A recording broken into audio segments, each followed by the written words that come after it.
For the thousands in attendance and the millions watching around the world, we are live and amplified. So let's get ready to podcast. Fire it up.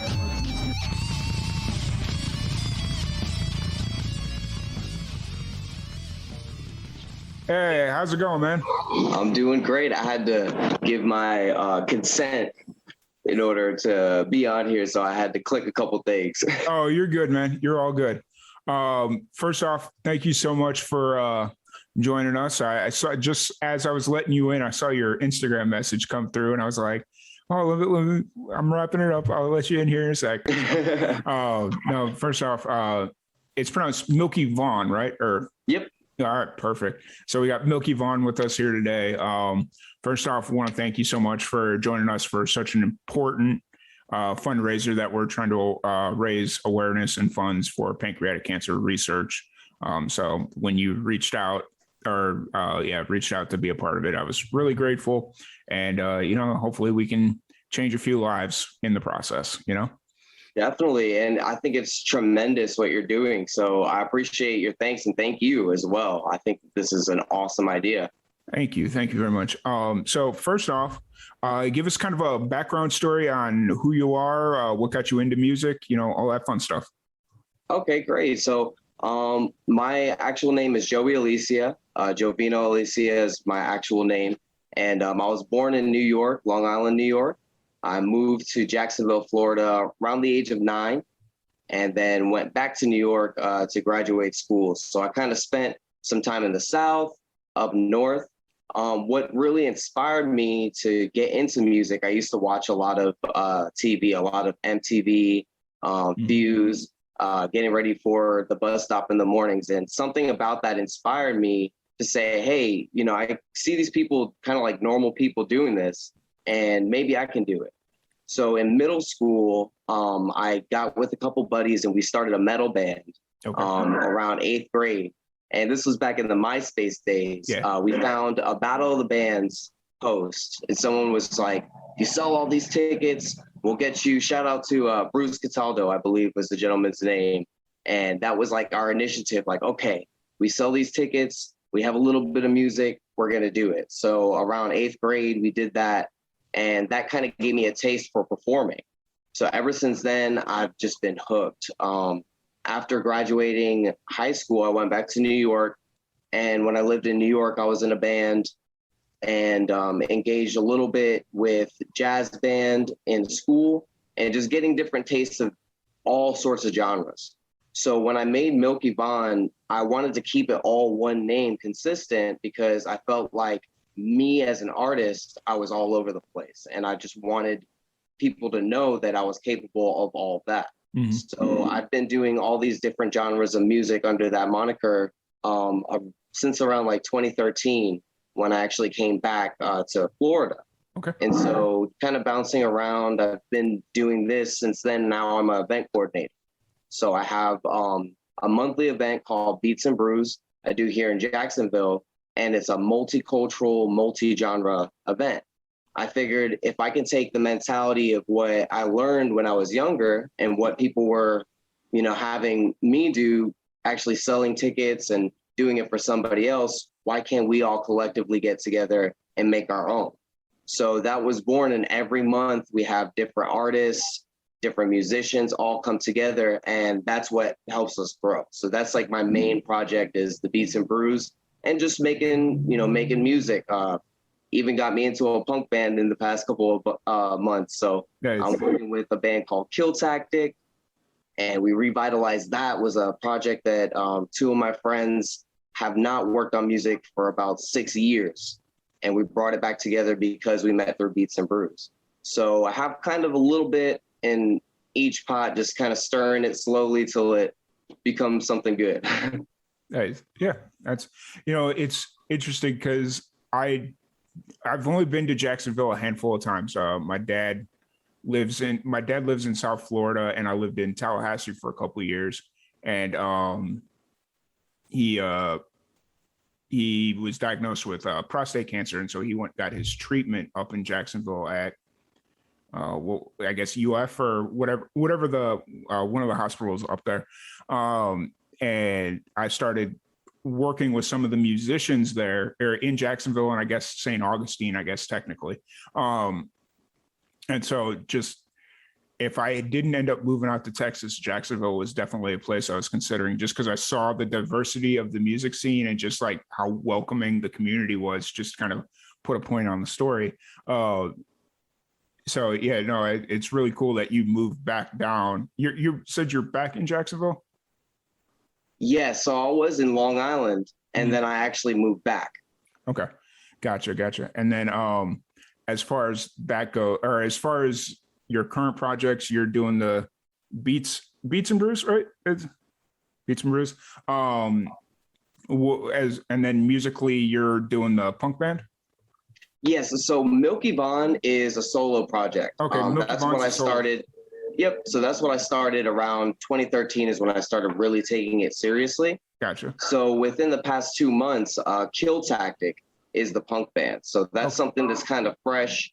You'll find it through Milky Vaughn for now, but then we're going to actually have our own websites and everything stem off. We're really getting it off the ground right now. Gotcha. So Milky Vaughn's the main thing, Kill Tactic's the fun thing. Yeah, I gotcha. So what's the current vibe of Milky Vaughn? What kind of music are you putting out? So I call it experimental hip hop. Okay. Because what I do is I'll take hip hop, mix it with different genres as far as rock, electronic, and I incorporate live instruments. So I'll be up there with my guitar, my beat pad, sometimes a drum kit, and I'm rapping, I'm singing, and I'm bouncing around. So with Milky Vaughn, I've played with reggae bands, I've played with rock bands, electronic, I'll do some DJing too. So I'm a little bit in every genre. Depending on the show, that's the type of music that I'll play. So I'll even produce things for, different genres just so I have that catalog to select from. But that's why I call it experimental. So experimental hip hop. Experimental in the fact that you can kind of merge to the surroundings almost of depending on what the show is calling for. Exactly. Kind of make it a little bit more hip hop if it needs to be. If it needs to be more chill and mellow, it can be that. So that's really cool. Where with Milky Vaughn, where are you kind of at creatively, like as far as making music? Are you currently working on a new album? Are you writing? Are you recording? Where are you kind of at right now? So excellent question. So right now I have 2 albums that are on Bandcamp that are just instrumental. Mm-hmm. So that's where the real experimental comes into play, where it's just, beats, different types of sounds. That's the 2 things that I have on Bandcamp. Right now I have 3 singles where, you can actually hear my voice. 2 with a gentleman out in California. His name is Remy Goldstem. Mm-hmm. You guys should definitely check him out. He's a producer and he put me on 2 of his singles. Mm-hmm. So that's actually on SoundCloud. If you go to my SoundCloud, you will be able to find those 2 songs. And the other single is with a friend here in Jacksonville. His name is Daniel. Rem Atmos is his producer handle. And he produced that single. So I'm rapping and singing over those 3 songs. That's what you can find on like Spotify, SoundCloud, all the major streaming platforms. And right now I'm working on my first studio album. So nice. I'm really excited. I'm working with a studio here in Jacksonville called Warehouse Studios, mm-hmm. and getting everything compiled to start recording soon. And that's going to be my first full length, I own everything and we're doing it actually the right way. Yeah. So I'm really excited for that. For sure. No, that's really awesome. And then as far as the studio album, do you already have like the songs selected for the studio album or? Yep. So everything's recorded, rehearsed, tight, and now we're working out the schedules to get the songs knocked out. So we're looking like pretty much towards the end of the year going into 2022, we're going to have that album. Awesome. That's really cool. So just to kind of shift gears a little bit, because it is the purpose of the fundraiser, we are raising awareness for anybody or raising funds and awareness for the Pancreatic Cancer Action Network, which is helping close or extend the life expectancy of patients diagnosed with pancreatic cancer. So that being said, have you had any experiences or lost any loved ones to cancer or pancreatic cancer in general? Do you have any experiences? No, I have not. But I just think it's phenomenal, to be able to use this platform that we've built to, put it towards some good forces. So when I saw that this is what you were doing, I just thought, how can I get involved? Mm-hmm. So thank you for that. I personally haven't lost anyone to cancer. Thank the powers that be. But certainly I can understand or try to understand how devastating it can be. Yeah, it's really rough, but that was kind of the whole point behind this, is to help raise awareness, because like it's not amongst all cancers across the board, but like specifically pancreatic cancer, and then I know colon cancer as well is very silent. You don't know until it's too late, and then you're kind of on the road that you're on. Not to be too grim about it, but so that's kind of why I wanted to take this opportunity and build this up as much as I could to raise funds and awareness, because there are little signs that most people, as they get older, they think, oh, it's my back hurts. That's natural, and it may be something more than that, or, oh, I'm not as hungry as I used to be, just like these little things that we don't necessarily think about. So that's kind of the big push behind this whole thing. Definitely. And, with this, we were talking about the event. Our event is tomorrow. So what I want to do is take our live stream that we do for the event, put, any donation links that you have currently, and funnel them that way. That way we can, keep it going. So anyone that follows me can continue with what you're doing, and we can kind of integrate it. So, awesome. That's the least that I can do to try to help. I really appreciate that. Yeah. We'll still be live streaming tomorrow. Is like, we're going all weekend. I'm a psychopath, I guess, is what the kids tell me. Originally it started off as an idea to break a world record, and then Guinness called and was like, hey, here's what you really need to do this. With the way things are currently, we don't recommend that you do it this way. And I'm like, all right, well, because basically anybody that's on the podcast needs 2 witnesses, and because it would be me, I'd have to have a new set of witnesses every 4 hours. And so it's just like, all right, that's wow. So they're basically like, you have to sacrifice everything. Yeah. And so I'm just sitting here, I'm like, all right, well, I'm not going to make everybody that comes on here have 2 witnesses sitting in the room. I'm not going to be able to organize over 20 witnesses or whatever it would end up being. So it's just like, all right, I'm good. We'll figure it out later.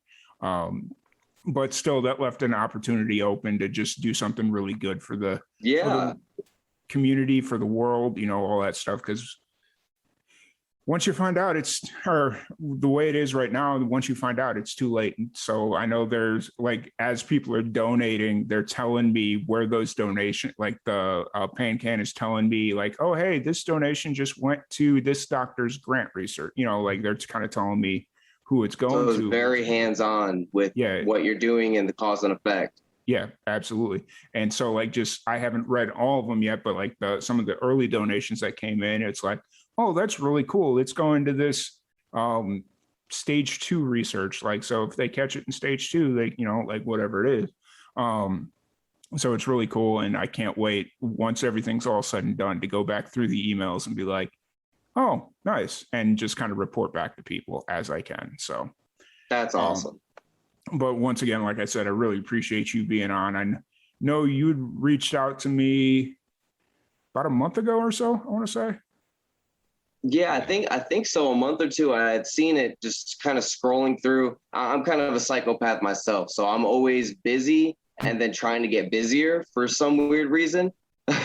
So, because like I saw one of the earlier live streams, someone that you were interviewing, a woman that was on earlier, she was saying that she has a full-time job and she does this as a full-time job. So I'm right in the same boat with you guys. And it takes a certain kind of mentality to say, all right, I'm always working, but it's okay. So I found it scrolling around and I was like, all right, this is something that's worth doing. Let's do it. Absolutely. You know, and it's interesting because it's like, I told myself, because I knew this was going to be a big, like a big just toll on me mentally, physically, you know, talking for 12 hours a day straight for 3 days. I already feel it in my vocal cords, and I've been drinking water like nobody's business. So, you know, trying to stay hydrated, all that stuff. But after Sunday, it's going to be like, all right, I need to take a break. So I forced myself to take a 6-week break after this, and we'll see if I actually do it. So good old airplane mode on the phone, TV on, chill out time. Yep, that's pretty much what it's going to be. Is I've got like all these apps installed now to block any social media access, and the only thing that sucks is it's like I know how to navigate around the apps, but I got to kind of like I think just having my notifications turned off is going to be a world of difference just on my psyche and my mentality or my mental health and all that stuff. So exactly. I feel you because I'm a trainer on my 9-to-5 job. So I spend 8 hours a day training and teaching people systems and customer service and just talking and talking. I get sick of my own voice. Yeah. Oh, I can only imagine, to be honest with you. So to kind of start walking towards the end, it's kind of hard to believe that these things are running so fast, but obviously you've got the new punk project, but you also got Milky Vaughn. What's kind of the outlook 6, 9, 12 months down the road? Where do you kind of see yourself taking things?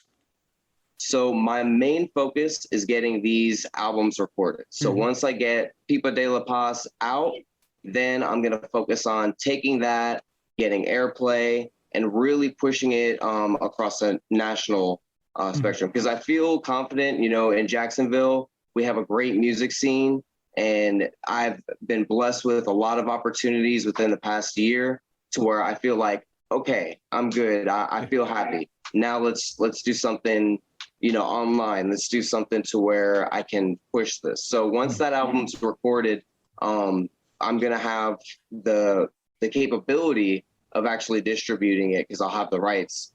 And I'll be able to really push for radios. I want to have, that's my goal, within 6 months to have a single on the radio. Nice. So that's what we're looking at. You know, and it's right now, this day and age, it's so well, I shouldn't say so easy, because if it was so easy, everybody would do it. But it's easier to get your stuff out on the radio, especially if you know how to market yourself, if you know where to kind of push yourself, because you know, the one thing doing the live and amplified thing, I've noticed that a lot of musicians just do the shotgun approach, and which is fine, but you're wasting a lot of time and effort because, okay, let's say you're pushing a hip hop album. And if that place doesn't necessarily promote hip hop, if it's a country station or whatever, it's just kind of like you shot your credibility because you just proved that you don't pay attention. And you're also wasting your time and their time for, like, I mean, yeah, we're talking seconds to look at an email, but, you know, it's just one of those things where just knowing where to promote, how to promote, and when to promote is a very good thing. And just taking your time to do the research. And one thing that I've learned with doing the different genres is a little bit from everybody. Some genres have a certain way of navigating their career, where on other genres it may not apply. So I agree with you 100%. And I feel that with what I'm doing now, since it's under the guise of hip hop, even though it's stemming to everything else, it's easier to kind of approach just a regular rock station or a pop station or a hip hop station and say, hey, this is something that would work, to kind of balance it out. That's one thing that I would really attribute to, I guess, a benefit of being more versatile than like saying, okay, this is just hip hop. You know, I'm only going to rap on beats and I'm not going to touch any instruments. Yeah, for sure. For sure. You know, that's where it gets nice to be able to cross promote yourself, because that's like almost the Little Nas X effect, where he made the country hip hop album, but marketed it as country and hip hop. So it worked on multiple levels, you know, so Exactly. he definitely tapped into something there. Not that it wasn't anything that people hadn't been doing, but, you know, it's just one of those deals where it's like, he was the first one to really make a statement doing it. So I definitely agree with you. It was definitely packaged in a certain way that was received well. And then that kind of unfolded into, all right, now I got my foot in the door. I'm going to show you guys my creative side and what more I have to offer. And I think that that's like a really good, I guess, analogy for what I'm working on doing as well, because it's like, you know, hey, this guy's going to get booked on a hip hop show, but then next thing you know, he's playing a keyboard and playing guitar. Like, whoa, that's a little bit different. So yeah. I like the sneak attacks. Yeah, for sure. For sure. So one thing that we're doing on every one of these interviews is we have a random question generator app that I have on my phone here, and we are spinning it once, and we are asking each musician the first question that pops up. So I just spun it. Are you ready for your question? I am ready. All right. What's the first thing you do when you get home from work?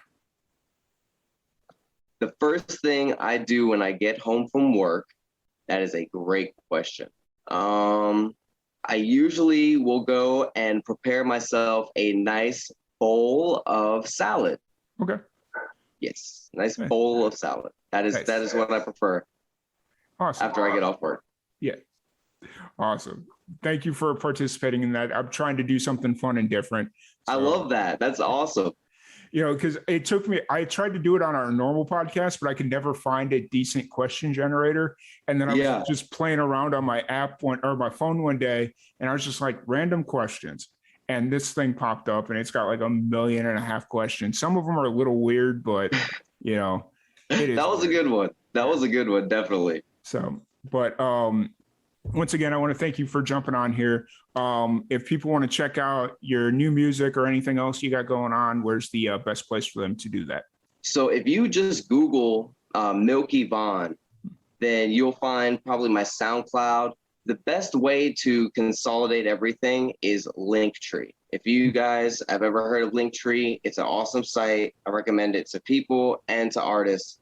But if you go to linktr.ee, that's Linktree. linktr.ee and / Milky Vaughn.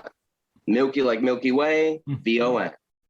So Linktree / Milky Vaughn. That's where you're going to find everything. YouTube, Spotify, Instagram, all the fun stuff.